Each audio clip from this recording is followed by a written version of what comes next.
วัสดีครับท่านผู้ฟังที่เคารพครับท่านผู้ฟังกำลังรับฟังรายการศึกษาธรรมนำสุขมีเสนอท่านผู้ฟังทุกวันศุกร์และวันเสาร์ตั้งแต่เวลา 15 นาฬิกาถึง 16 นาฬิกาดำเนินรายการโดยกระผมพันเอกธนัทเดชะมีอาจารย์สุรภาเดชะเป็นผู้ร่วมรายการวันนี้เราก็ยังได้นำพระไตรปิฎกฉบับมมร.เล่มที่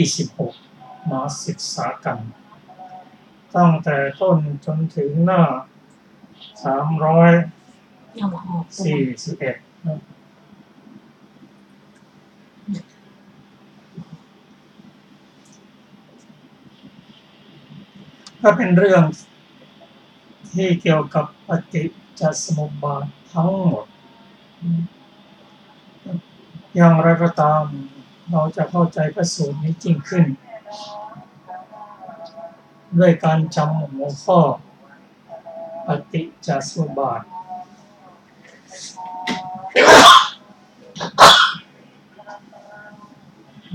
ยังไม่ออกวิทยุ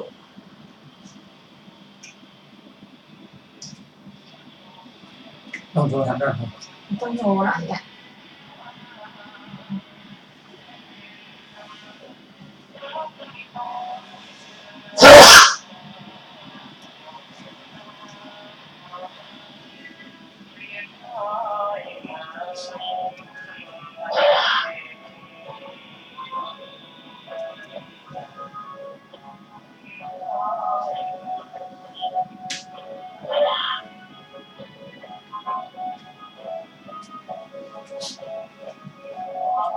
สวัสดีครับท่านผู้ฟังที่เคารพครับ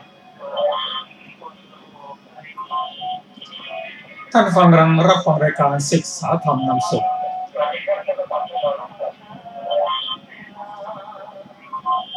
นี้เสนอแก่ท่านผู้ฟังทุกวันศุกร์และวันเสาร์ตั้งแต่เวลา 15 นาฬิกาถึง 16 นาฬิกาดำเนินรายการโดยกระผมพันเอกธนัทเดชะมีอาจารย์สุรภาเดชะเป็นผู้ร่วมรายการวันนี้เราได้นำพระไตรปิฎกฉบับมมร.เล่มที่ 26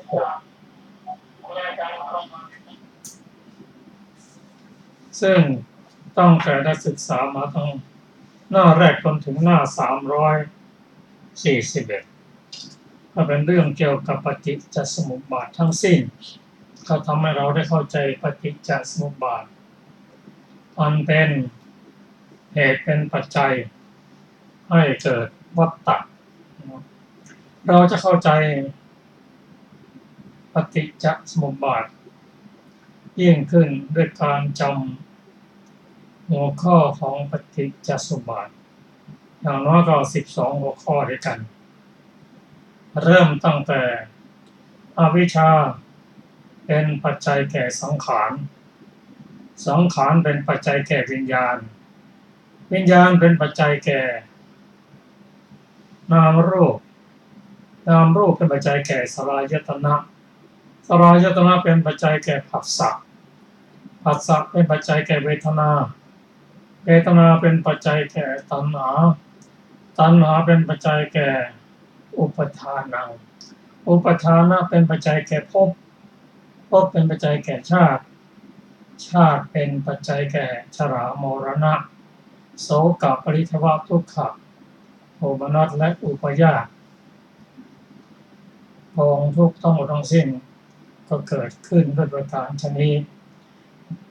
เราจะเข้าใจยิ่งขึ้นโดยการเข้าใจความหมายของแต่ละหัวข้อใน12หัวข้อสำหรับวันนี้เราก็จะนำพระสูตรที่ชื่อว่าสัมมัสสสูตรมาศึกษากันก็ขอเชิญอาจารย์สุรภาได้นำพระสูตรนี้อ่านจนจบพร้อมทั้งอัตถกถาและเราจะมาศึกษาโดยหัวข้อสรุปร่วมกันขอเชิญอาจารย์สุรภาสวัสดีค่ะท่านผู้ฟังทุกท่านสัมมาสนะสูตรขออภัยสัมมัสสสูตรว่าด้วยการพิจารณาภายใน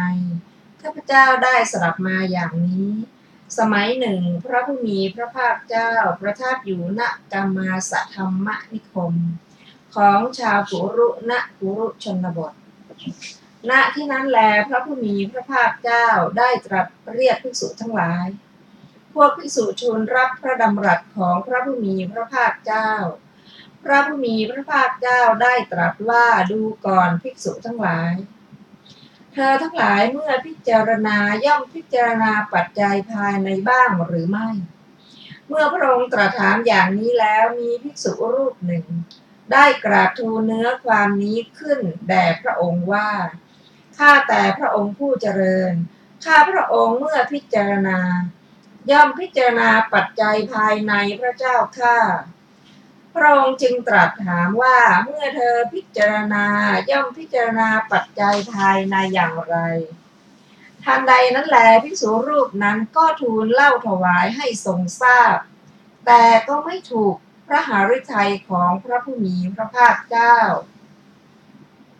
เมื่อพระภิกษุรูปนั้นกราบทูลอย่างนั้นแล้วท่านพระอานนท์จึงได้กราบทูลเนื้อความนี้กับพระผู้มีพระภาคเจ้าว่าข้าแต่พระผู้มีพระภาคเจ้าถึงเวลาที่จะทรงแสดงเรื่องนี้แล้วข้าแต่พระสุคตถึงเวลาที่จะทรงแสดงเรื่องนี้แล้วพระองค์ตรัสการพิจารณาปัจจัยภายในข้อใดภิกษุทั้งหลายฟังการพิจารณาปัจจัยภายในข้อนั้นจากพระองค์แล้วจักทรงจำไว้ดังนี้พระองค์จึงตรัสว่าอานนท์ถ้าเช่นนั้นเธอทั้งหลายจงฟังจงใส่ใจให้ดีเราจักกล่าวภิกษุเหล่านั้นทูลรับพระผู้มีพระภาคเจ้าว่าพระพุทธเจ้าข้า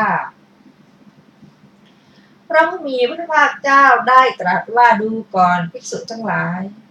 ภิกษุในธรรมวินัยนี้เมื่อพิจารณาย่อมพิจารณาซึ่งปัจจัยภายในว่าชราและมรณะนี้อันใดแลย่อมบังเกิดในโลกเป็นทุกข์หลายอย่างต่างๆกันชราและมรณะที่เป็นทุกข์นี้แลมีอะไรเป็นเหตุมีอะไรเป็นที่ตั้งมีอะไรเป็นกำเนิด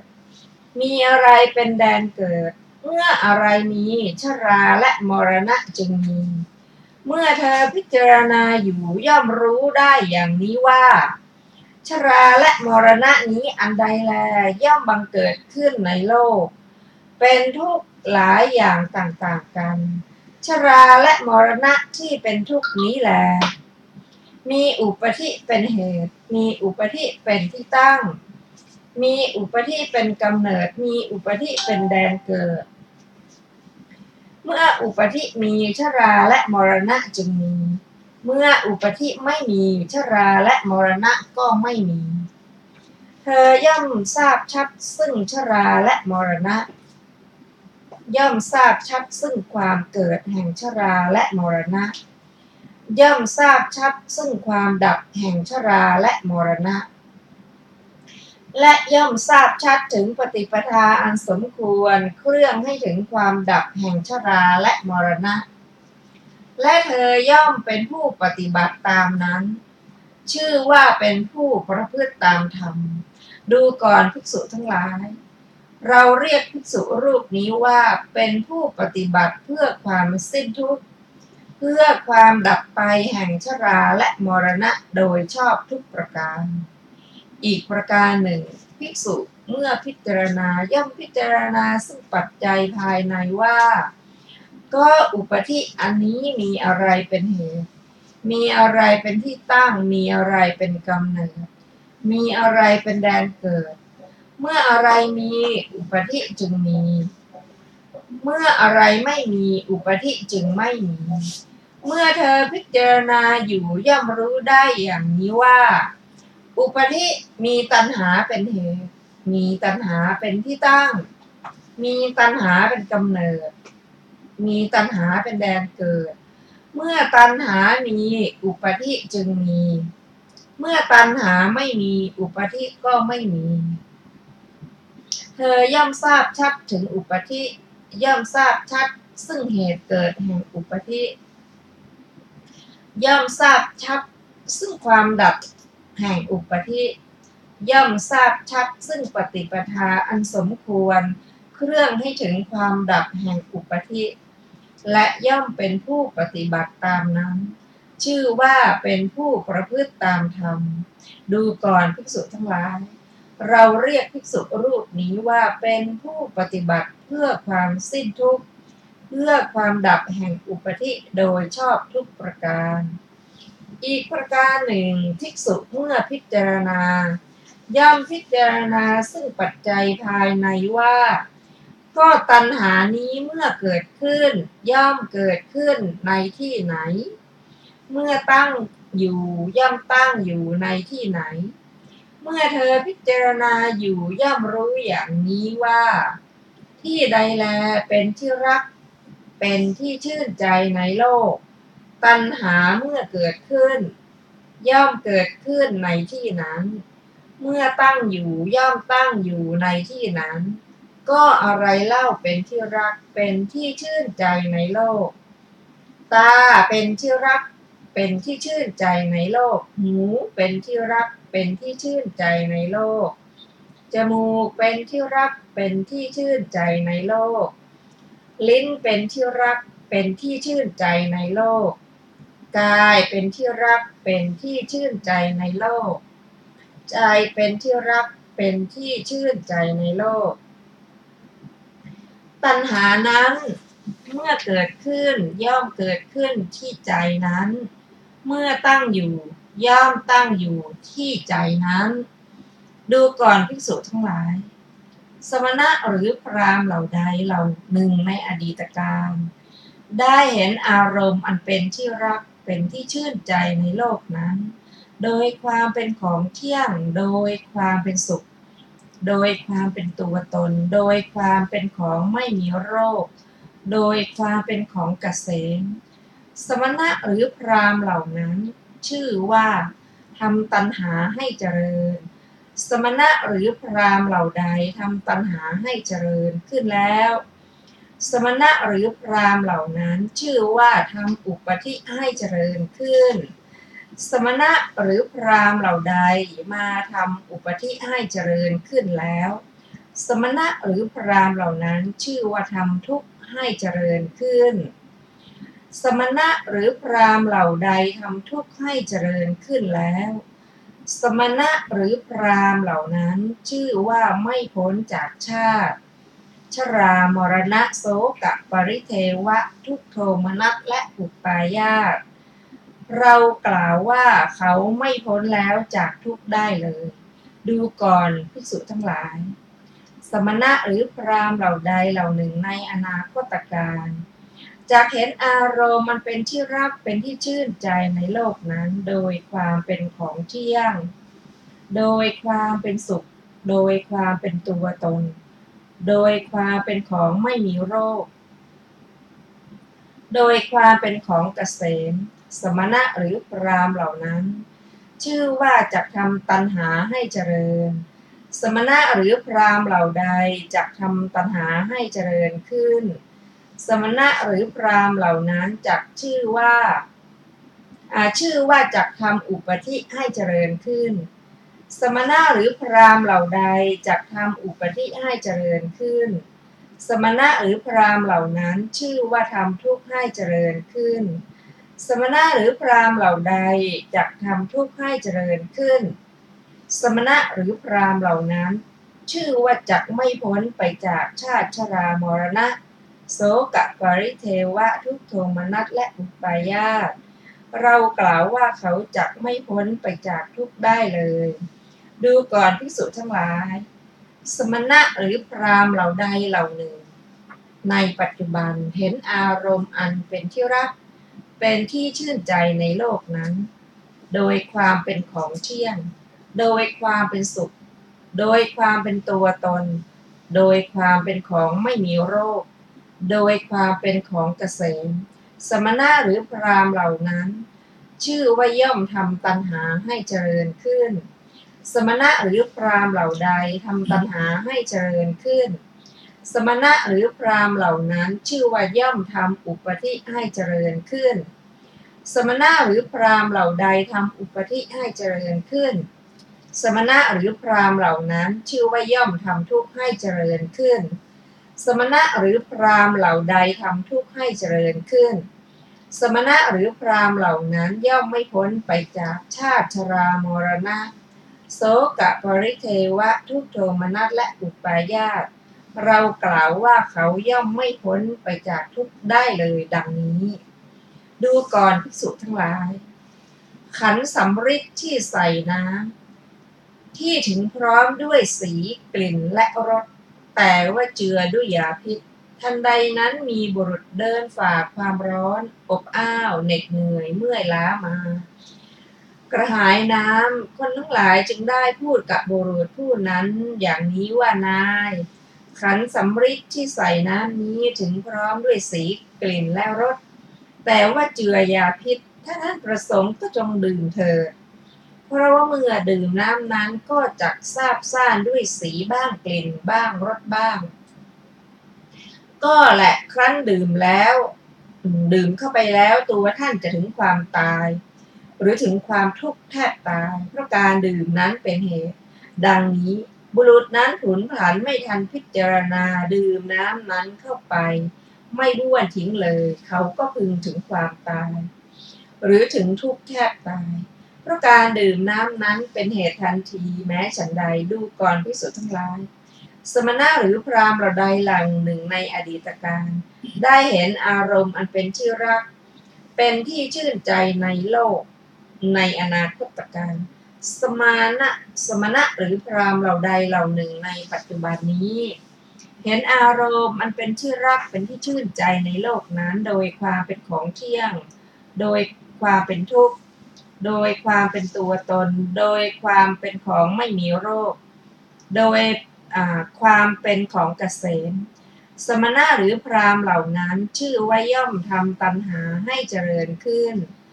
สมณะหรือพราหมณ์เหล่านั้นชื่อว่าทำอุปธิให้เจริญขึ้นสมณะหรือพราหมณ์เหล่าใดทำอุปธิให้เจริญขึ้นสมณะหรือพราหมณ์เหล่านั้นชื่อว่าย่อมทำทุกข์ให้เจริญขึ้นสมณะหรือพราหมณ์เหล่าใดทำทุกข์ให้เจริญขึ้นสมณะหรือพราหมณ์เหล่านั้นชื่อว่าย่อมไม่พ้นไปจากชาติชรามรณะโสกะปริเทวะทุกโทมนัสและอุปาญาตเรากล่าวว่าเขาย่อมไม่พ้นไปจากทุกข์ได้เลยก็ฉะนั้นเหมือนกันแลดูก่อนภิกษุทั้งหลายก็สมณะหรือพราหมณ์เหล่าใดเหล่าหนึ่งในอดีตการได้เห็นอารมณ์อันเป็นที่รักเป็นที่ชื่นใจในโลกนั้นโดยความเป็นของไม่เที่ยงโดยความเป็นทุกข์โดยความเป็นสภาพไม่ใช่ตัวตนโดยความเป็นโรคโดยความเป็นภัยแล้วสมณะหรือพราหมณ์เหล่านั้นชื่อว่าละตัณหาได้แล้วสมณะหรือพราหมณ์เหล่าใดละตัณหาได้แล้วสมณะหรือพราหมณ์เหล่านั้นชื่อว่าละอุปธิเสียได้สมณะหรือพราหมณ์เหล่าใดละอุปธิได้แล้วสมณะหรือพราหมณ์เหล่านั้นชื่อว่าละทุกข์เสียได้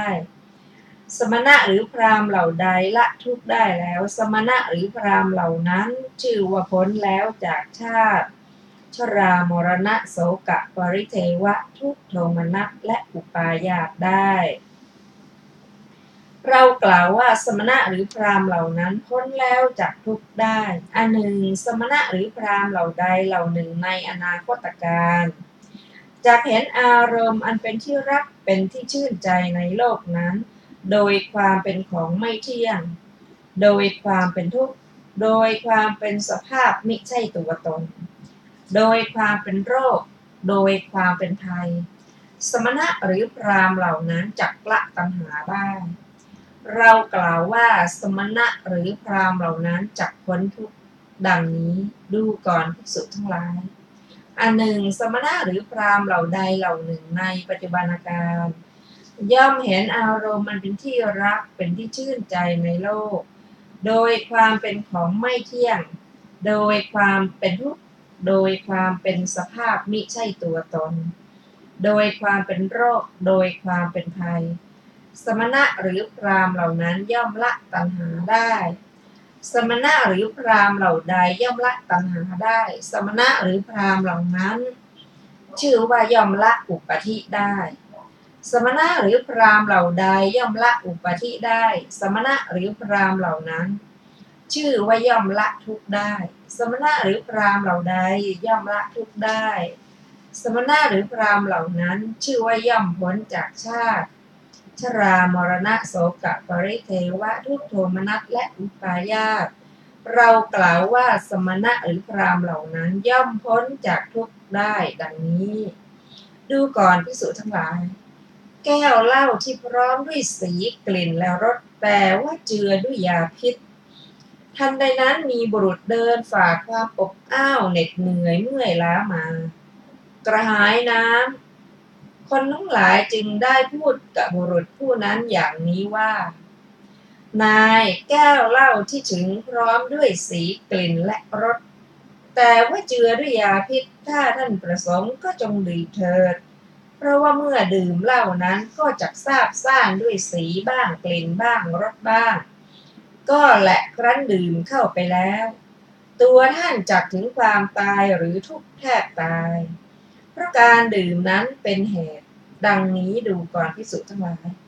ลำดับนั้นบุรุษนั้นพึงคิดอย่างนี้ว่า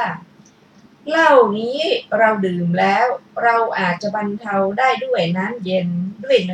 เนยใสด้วยน้ำข้าวสัตตุเค็มหรือด้วยน้ำชื่อโลนะโสจิรกะแต่เราจะไม่ดื่มเหล้านั้นเลยเพราะไม่มีประโยชน์เพราะไม่เป็นประโยชน์มีแต่ทุกข์แก่เราช้านานเขาพิจารณาดูแก้วเหล้านั้นแล้วไม่พึงดื่มเขาทิ้งเสียเขาก็ไม่เข้าถึงความตายหรือความทุกข์แทบตายเพราะการดื่มนั้นเป็นเหตุแม้ฉะนั้นดูก่อนบุรุษทั้งหลายสมณะหรือพราหมณ์เหล่าใดเหล่าหนึ่งในอดีตการเห็นอารมณ์มันเป็นที่รักเป็นที่ชื่นใจในโลกโดยความเป็นของไม่เที่ยงโดยความเป็นทุกข์โดยความเป็นสภาพที่มิใช่ตัวตนโดยความเป็นโรคโดยความเป็นภัยแล้วสมณะหรือพราหมณ์เหล่านั้นชื่อว่าละตัณหาได้แล้วสมณะหรือพราหมณ์เหล่าใดละตัณหาเสียได้สมณะหรือพราหมณ์เหล่านั้นชื่อว่าละอุปธิได้แล้วสมณะหรือพราหมณ์เหล่าใดละอุปธิเสียได้สมณะหรือพราหมณ์เหล่านั้นชื่อว่าละทุกข์ได้แล้วสมณะหรือพราหมณ์เหล่าใดละทุกข์เสียได้สมณะหรือพราหมณ์เหล่านั้นชื่อว่าพ้นแล้วจากชาติชรามรณะโสกปริเทวะทุกขโทมนัสและอุปาญาสเรากล่าวว่าสมณะหรือพราหมณ์เหล่านั้นพ้นแล้วจากทุกข์ดังนี้ดูก่อนภิกษุทั้งหลายสมณะหรือพราหมณ์เหล่าใดเหล่าหนึ่งในอนาคตการในปัจจุบันการ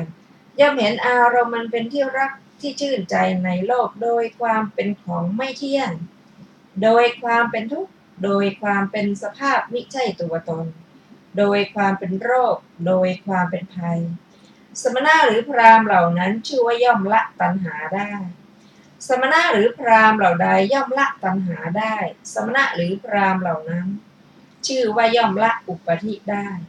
สมณะหรือพราหมณ์เหล่าใดย่อมละอุปธิได้สมณะหรือพราหมณ์เหล่านั้นชื่อว่าย่อมละทุกข์ได้สมณะหรือพราหมณ์เหล่าใดย่อมละทุกข์ได้สมณะหรือพราหมณ์เหล่านั้นชื่อว่าย่อมพ้นจากชาติชรามรณะโสกปริเทวะทุกขโทมนัสและอุปาญาสเรากล่าวว่าสมณะหรือพราหมณ์เหล่านั้นย่อมพ้นจากทุกข์ได้ดังนี้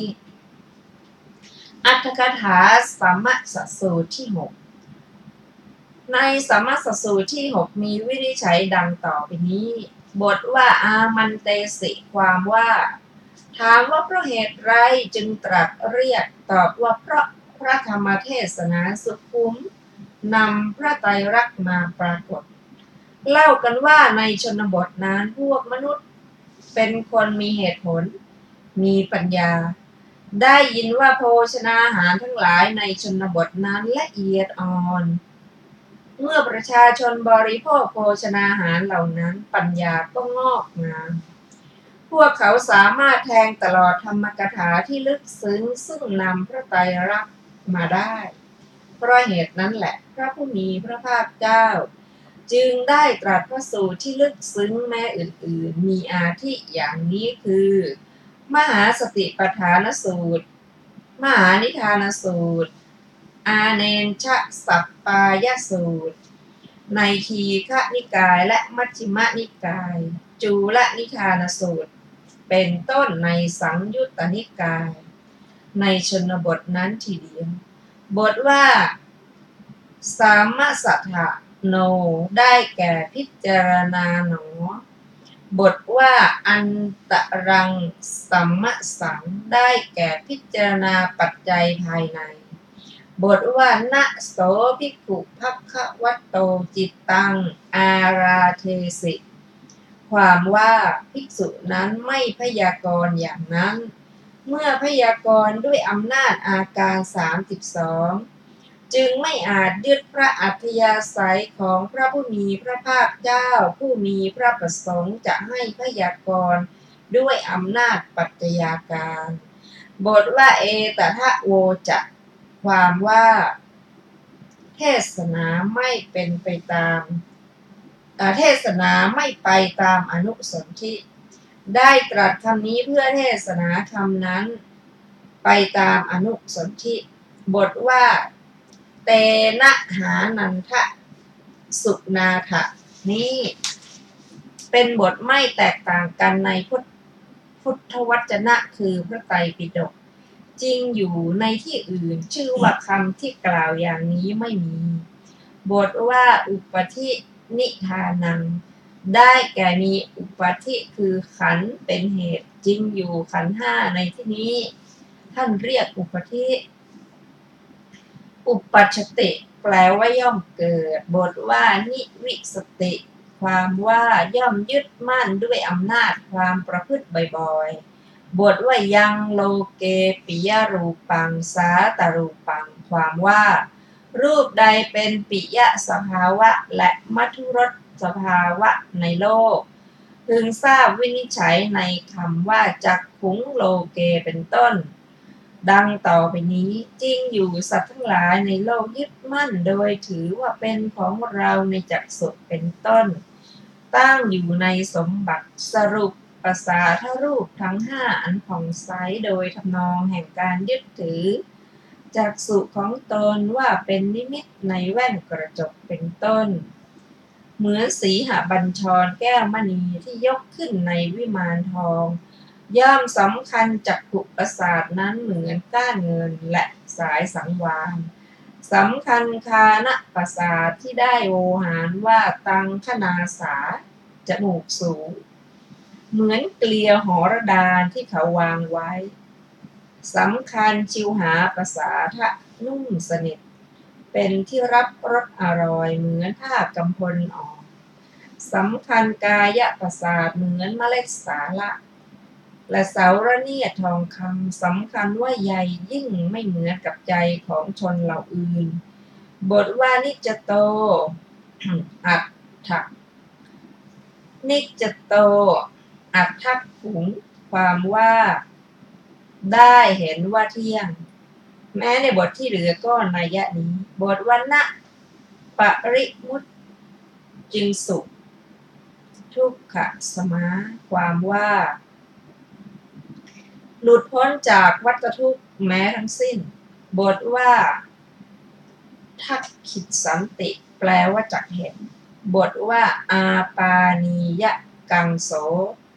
เป็นชื่อของขันธ์จอกก็เพราะเหตุที่ชนทั้งหลายดื่มน้ำในขันธ์จอกนี้ฉะนั้นจึงเรียกว่าอาปานียะอาปานียะนั้นด้วยกังสะด้วยชื่อว่าอาปานียกังสะคำว่าอาปานียกังสะนี้เป็นชื่อของขันธ์จอกสำหรับใส่สุราใส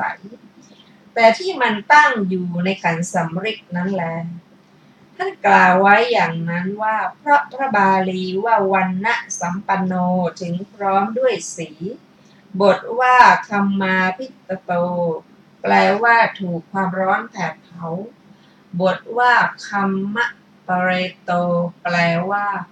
ถูกความร้อนสัมผัสแล้วแล่นไปตามบทว่าปิวโตหิโคตัง ชาเทสติ ความว่าน้ำดื่มนั้นจักเป็นที่ชอบใจของผู้ดื่มหรือจักทำให้เกิดความยินดีแผ่ไปทั่วสรีระตั้งอยู่บทว่าอัปปติสังขาแปลว่าไม่ได้พิจารณาในบทว่าเอวเมวะโขนี้มีคำเปรียบเทียบข้ออุปมาดังต่อไปนี้จริงอยู่อารมณ์ที่เป็นปิยรูปสาตรูปในโลกพึงเห็นเหมือนขันสำริดสำหรับใส่น้ำดื่มปุถุชนผู้อาศัยวัตตะเหมือนบุรุษผู้ถูกความร้อนแผดเผาชนผู้ถูกอารมณ์ที่เป็นปิยรูปสาตรูปเชื้อเชิญในโลกเหมือนบุรุษผู้ถูกเชิญด้วยขันสำริดสำหรับใส่น้ำดื่มกัลยาณมิตรมีอาจารย์และอุปชาเป็นต้นเหมือนมนุษย์ผู้เชิญให้ดื่มน้ำบอกคุณสมบัติและโทษในขันสำริดสำหรับใส่น้ำดื่มอาจารย์หรือพระอุปชาย่อมบอกคุณและโทษในกามคุณห้าแก่ภิกษุเหมือนมนุษย์ผู้ยืนอยู่ในร้านตลาดบอกคุณและโทษในขันสำริดสำหรับใส่น้ำดื่มแก่บุรุษนั้นในอุปมานั้นเปรียบเหมือนเมื่อเขาบอกกล่าวถึงคุณและโทษในขันสำริดใส่น้ำดื่มแล้วบุรุษนั้นด้วยคุณสมบัติมีสีเป็นต้นนั่นเองก็เกิดความระหายฉับพลันว่าถ้าจักตายก็จักรู้กันทีหลังไม่พิจารณาโดยรอบคอบแล้วดื่มน้ำในขันสำริดนั้นก็ประสบความตายหรือทุกปางตายฉันใดภิกษุกับฉันนั้นเหมือนกันแม้ถูกอาจารย์และพระอุปัชฌาย์แสดงอานิสงส์และโทษอย่างนี้ว่าอัศาทะเป็นเพียงโสมนัสที่เกิดขึ้นในกามคุณห้าด้วยอำนาจการเห็นเป็นต้นแต่โทษมีประการต่างๆเป็นอันมากเป็นไปในปัจจุบันและสัมปรายภพกามทั้งหลายมีคุณน้อยมีทุกข์มากมีความคับแค้นมากและโอวาทอย่างนี้ว่าเธอจงปฏิบัติสมณปฏิปทาจงคุ้มครองทวารในอินทรีย์ทั้งหลายจงรู้ประมาณในโภชนะจงประกอบเนืองๆซึ่งความเพียรเป็นเครื่องตื่นดังนี้เพราะตนมีจิตถูกอัศาทะผูกพันจึงระรานอาจารย์และพระอุปัชฌาย์ว่าถ้าจักมีโทษประการดังกล่าวแล้วไซร้ผมจักรู้ในภายหลังแล้วละอุเทศหรือการศึกษาและปริปุจฉาการสอบถามเป็นต้นและวัดปฏิบัติพูดแต่เรื่องโลกามิตรบอกลาสิกขาเวียนมาเพื่อเป็นคนเลวเพราะปรารถนาจะบริโภคกามต่อแต่นั้นบำเพ็ญทุจริต3ถูกเจ้าหน้าที่จับตัวได้ในขณะตัดช่องย่องเบาเป็นต้นแสดงต่อพระราชาว่าผู้นี้เป็นโจรก็ประสบอนิจจผลมีการถูกตัดมือตัดเท้าเป็นต้นหรือถูกตัดศีรษะในโลกนี้แล้วยังจะเสวยทุกข์เป็นอันมากในอบายทั้ง4ในสัมปรายภพบทว่าปานีเยนวาวิเนตุงความว่านำไปด้วยน้ำเย็นบทว่าทะทิมันทะเกนะได้แก่ด้วยนมส้มที่ใสบทว่ามัทธะโลนิกายะได้แก่ด้วยข้าวสัตตุและน้ำดื่มที่เค็มบทว่าโลนะโสจิระเกนะได้แก่โลนะโสจิรกะที่ทำด้วยข้าวทำด้วยใส่ข้าวเปลือกใส่ข้าวกับเปลือกผลไม้ใส่ข้าวเปลือกผลไม้และผลดองดึงเป็นต้นทุกอย่างทำให้เป็นยาดองชื่อโสนะโสจิรกะด้วยยาดองชื่อโสนะโสจิรกะนั้นก็ในข้อนี้มีการเปรียบเทียบข้ออุปมาดังนี้พระโยคาวจรในเวลาอาศัยวัตตะพึงเห็นเหมือนบุรุษถูกความร้อนแผดเผาการบรรลุอรหัตผลของภิกษุผู้ตั้งอยู่ในโอวาทของอุปัชฌาย์อาจารย์กำหนดทวาร6เป็นต้นเจริญวิปัสสนาโดยลำดับ พึงเห็นเหมือนบุรุษนั้นพิจารณาแล้วละขันสำริดสำหรับใส่น้ำดื่มบรรเทาความกระหายด้วยน้ำดื่มเป็นต้นมรรคสี่พึงเห็นเหมือนฐานะสี่มีน้ำดื่มเป็นต้นเวลาที่พระขีณาสพดื่มน้ำคือมรรคสี่บรรเทาตัณหาไปสู่ทิศทางพระนิพพานที่ไม่เคยไปพึงทราบเหมือนการที่บุรุษดื่มน้ำดื่มสี่อย่างใดอย่างหนึ่งบรรเทาความกระหายสุรามีความสุขไปตามทิศทางที่ปรารถนาจบอรรถกถาสัมมสสูตรที่6ท่านผู้ฟังที่เคารพครับสัมมสสูตรเป็นพระสูตรที่พระองค์ได้ตรัสเกี่ยวกับการพิจารณาปัจจัยภายในปัจจัยภายในนั้นพระองค์ได้ตรัสเกี่ยวกับเรื่องปฏิจจสมุปบาทโดยเฉพาะแต่ภิกษุ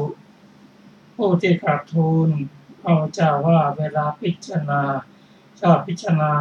ปัจจัยภายในจะกราบทูลว่าปัจจัยภายในนั้นก็ได้แก่ปัจจัย32อันเริ่มตั้งแต่ผมขนเล็บฟันหนังไปจบที่